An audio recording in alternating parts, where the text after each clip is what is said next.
Some missing person cases feel familiar. A wrong turn, bad luck. But this one erased answers. No night, no storm, no mistake. Broad daylight, a calm afternoon, an experienced Olympic-level runner. She parked her car, stepped onto a quiet Wyoming road, and then she vanished. No blood, no screams, no witnesses, no struggle, not even a single piece of proof that says something went wrong. Nearly 30 years later, investigators still admit one thing. This disappearance should not have been possible. This is the case of Amy Wroe Bechtel, and once you understand what happened that day, you'll realize why this case still haunts everyone who touches it. Amy wasn't reckless, she wasn't troubled, and she wasn't living on the edge. She was 24 years old, living in Lander, Wyoming, a small, close-knit mountain town. Amy was an elite distance runner, a Boston Marathon finisher, a University of Wyoming track star who still held school records. People around her believed she had a real shot at qualifying for the 2000 Olympics.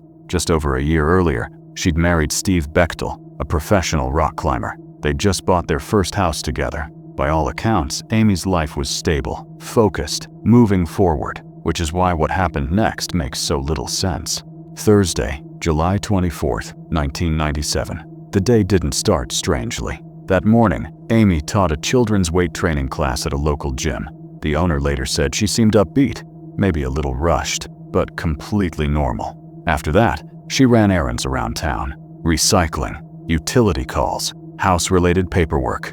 Around 2:30 p.m., multiple people saw Amy in downtown Lander. First, at a photography store, then upstairs at a framing shop. She was already dressed in her running gear.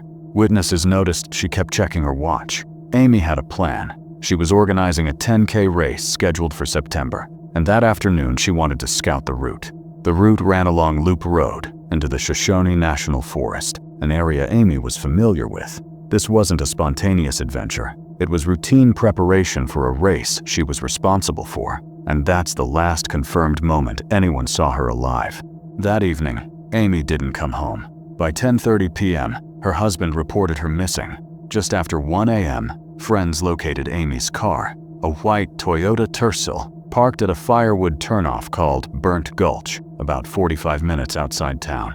The car wasn't damaged. It wasn't hidden. It was simply there, unlocked.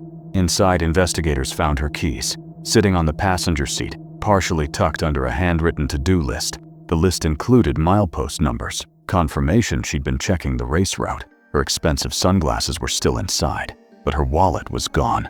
That detail bothered people. Amy never ran with her wallet. There was no blood, no torn clothing, no sign of a struggle.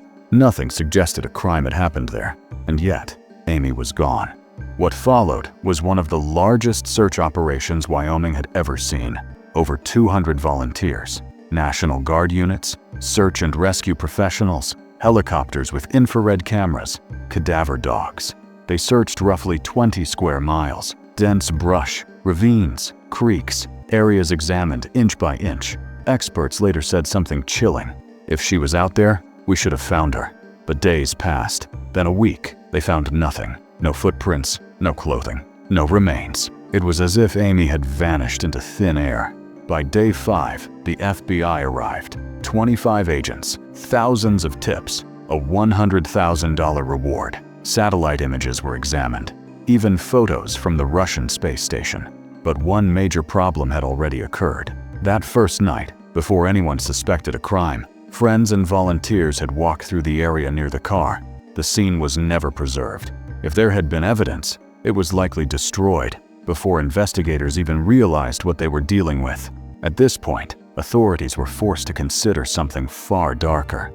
Some suggested Amy got lost, or fell into a ravine, or suffered an injury and succumbed to the elements. But this theory collapses quickly. Amy was an elite runner. The weather was good. She started in broad daylight. The terrain had been searched extensively. In cases like that, remains are almost always found. Here, nothing. The alternative is abduction, but that raises even more questions. How does someone abduct a fit adult woman in daylight, without witnesses, without leaving a trace?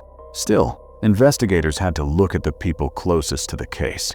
Amy's husband, Steve Bechtel, became an early focus. His alibi was thin. Only one climbing partner could confirm parts of his day. He refused a polygraph test. Journals were later discovered containing violent imagery toward women, which Steve claimed were song lyrics and creative writing.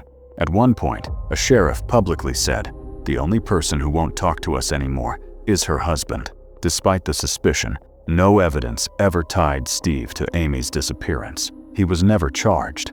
Years later, another name emerged: Dale Wayne Eaton, a convicted murderer on death row. Eaton had raped and killed a young woman in 1988 and buried her car beneath his trailer. In July 1997, Eaton was reportedly camping near the area where Amy disappeared.